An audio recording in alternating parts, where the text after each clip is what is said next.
Here's the brief news from the world over this week. Hillary Clinton was back on the campaign trail on Thursday after being given a very clear bill of health from her doctors. The well-being of the Democratic presidential candidate has been a concern since she abruptly collapsed at the 9/11 memorial last week. Hillary Clinton's campaign said she'd been suffering from pneumonia for 3 days.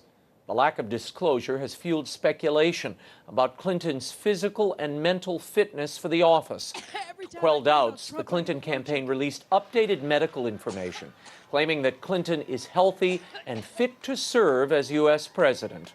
Her doctor insisted that she is, quote, in excellent mental condition. And Donald Trump joined Dr. Oz on his syndicated TV show to reveal a letter from his physician and some details of a recent physical.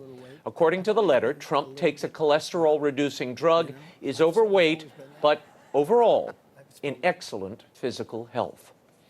With less than 2 months until Election Day, the race for the White House is tightening. In the latest national polls, Donald Trump leads in 3, Hillary Clinton in 1. And they are tied in a 5th poll. On average, the candidates are neck and neck.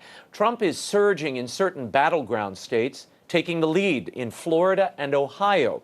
Now, if those states' numbers hold, Trump and Clinton would be within 6 electoral votes of each other. And the election would likely come down to 6 key states: Pennsylvania, Virginia, North Carolina, New Hampshire, Iowa, and Wisconsin.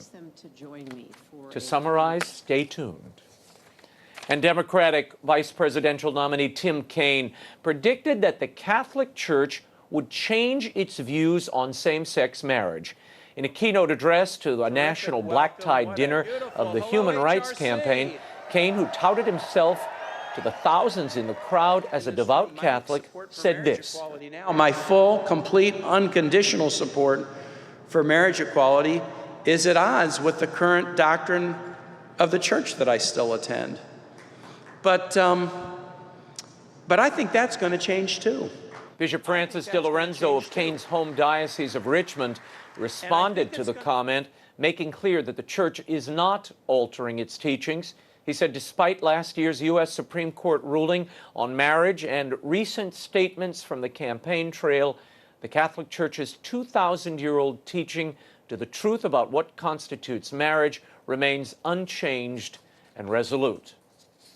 And civil rights before religious rights. That's the argument advanced by the U.S. Commission on Civil Rights in a new report.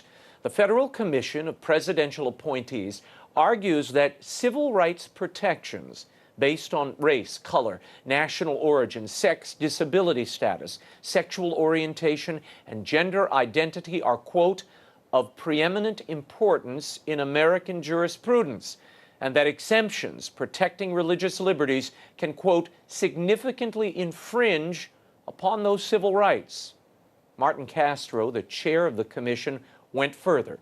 He said phrases like religious freedom and religious liberty are hypocritical when used as code words for, quote, intolerance, racism, sexism, homophobia, Islamophobia, and Christian supremacy, end quote. The words were remarkably similar to Hillary Clinton's basket of deplorables comment on Saturday, in which she accused half of Trump's supporters of being racist, sexist, homophobic, xenophobic, and Islamophobic. The chair of the U.S. Bishops' Committee for Religious Liberty, Baltimore Archbishop William Lori, slammed the report, and specifically Castro's comments as reckless, noting that Castro was comparing people of faith to segregationists from the civil rights era. Archbishop Lori said the statements reveal a profound disregard for religious communities.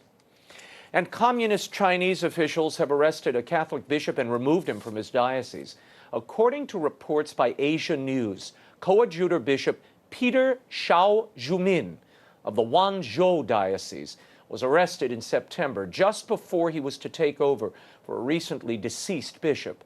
Asia News reports that Bishop Xiao is currently being held somewhere in northwest China, thousands of miles from his diocese. Bishop Xiao has been deemed unacceptable by Chinese officials because he's been recognized by the Holy See, but not by the government-controlled Catholic Patriotic Association.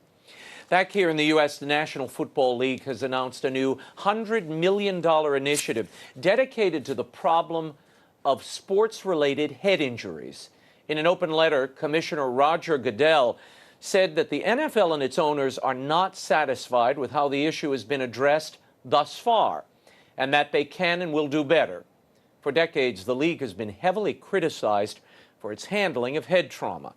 This has led to investigations into the early deaths of several athletes, congressional hearings, and a $1 billion legal settlement with more than 20,000 retired players.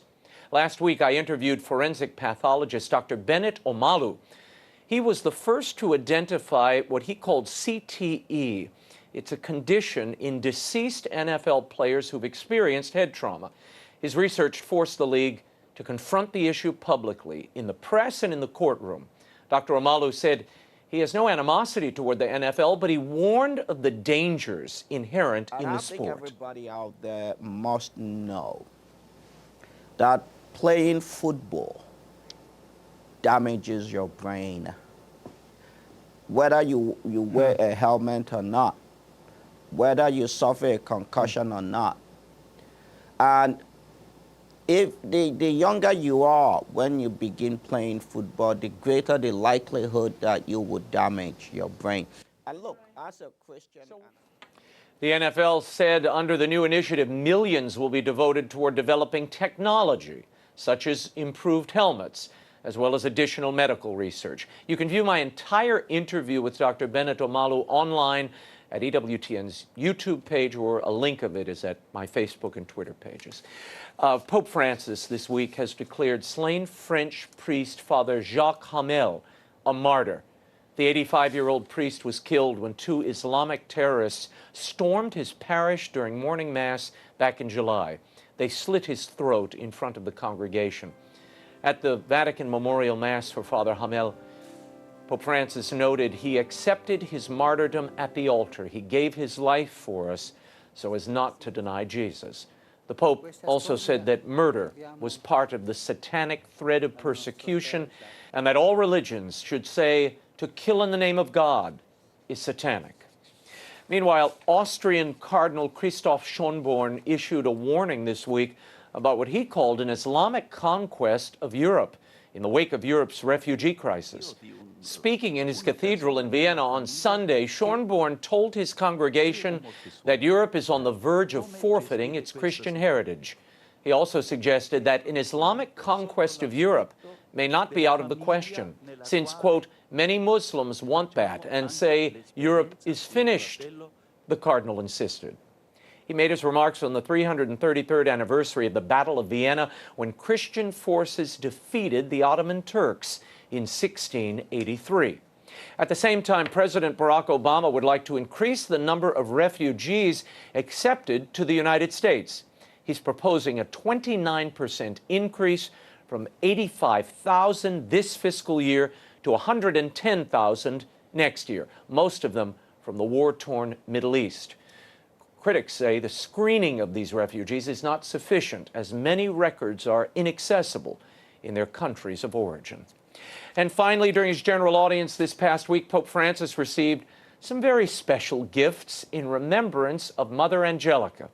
Director of EWTN Germany, Martin Rothweiler, presented the Pope with a framed picture of Mother Angelica, as well as the German edition of the first part of my Mother Angelica biography.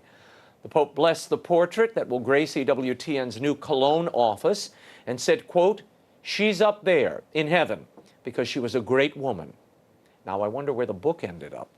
Speaking of books, the Will Wilder, The Relic of Perilous Falls, and Mother Angelica audiobook giveaways continue. All you have to do to qualify is email, tweet, or Facebook me a photo of you, your family, or friends reading one of the books. You can also send a video telling me what you think of them. I'll select winners in the next few weeks and send you autographed audiobooks. I like that phrase. The email address is raymond@raymondarroyo.com. I'll announce winners next week. Remember to include your address along with the photo so I know where to send your winnings. The details are at raymondarroyo.com. Also, a quick reminder, I'll be at the EWTN Family Celebration on September 18th in Birmingham. Then I'm at the National Book Festival here in D.C. on September 24th. And for those of you in New York, I'm holding a special live story-oriented conversation with best-selling children's author R.L. Palacio. We'll be at the Sheen Center on Sunday, October 2nd. For tickets, you can go to my website. Details are at the bottom of the homepage.